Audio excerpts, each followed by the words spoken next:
তো কেমন আছেন সবাই? আশা করি সকলেই আপনার ভালো আছেন এবং ভালো থাকবেন বলে আশা করি সকলেই আপনার ভালো থাকবেন।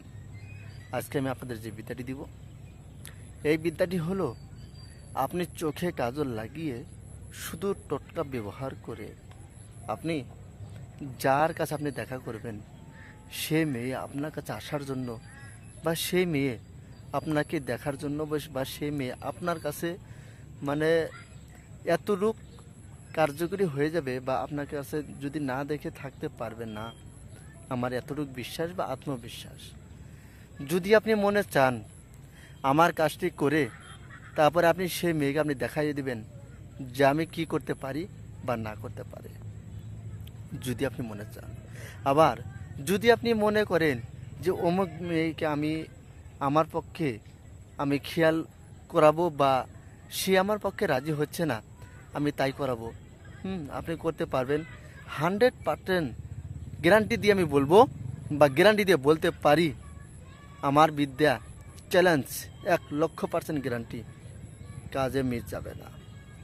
আপনি যে কাজে লাগাবেন সে কাজে লাগবে, যে কাজে খাটাবেন সে কাজে খাটবে। শুধু গুপ্ত বিদ্যা, এগুলো বিদ্যা মিস যায় না। আমার মায়ের বিদ্যা কামাখ্যা গুরু বিদ্যা।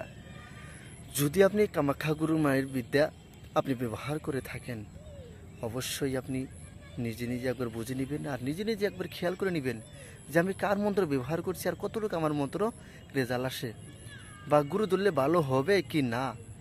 আবার যদি মনে চান যে গুরু ধরলে আমার কাজে রেজাল্ট আসবে, তবে আপনি নিজেই সমাধান করে নেবেন যে আমার কাজের রেজাল্ট এসে গেছে। তো যাই হোক, আমি যত কথা বলি না কেন, সর্বপ্রথম আপনি কি দিয়া বানাইবেন, হ্যাঁ আমি সমস্ত জিনিস বলে দিচ্ছি। আপনি কি করবেন জানেন? সর্বপ্রথম নেবেন কালো ছাগলের লোম বা পশম চুরি করে আনবেন। কালো ছাগলের লোম বা পশম চুরি করে আনবেন। তারপর আপনি কি করবেন? আপনি কালো ছাগলের বা কিছু একটি দড়ি নিতে পারেন। হ্যাঁ, কালো ছাগলের দড়ি বা কালো ছাগলের লোম, এই দুটি জিনিস, আর আপনার নিজের মাথার লোম বা চুল, ঠিক আছে? তারপর আপনি কি করবেন?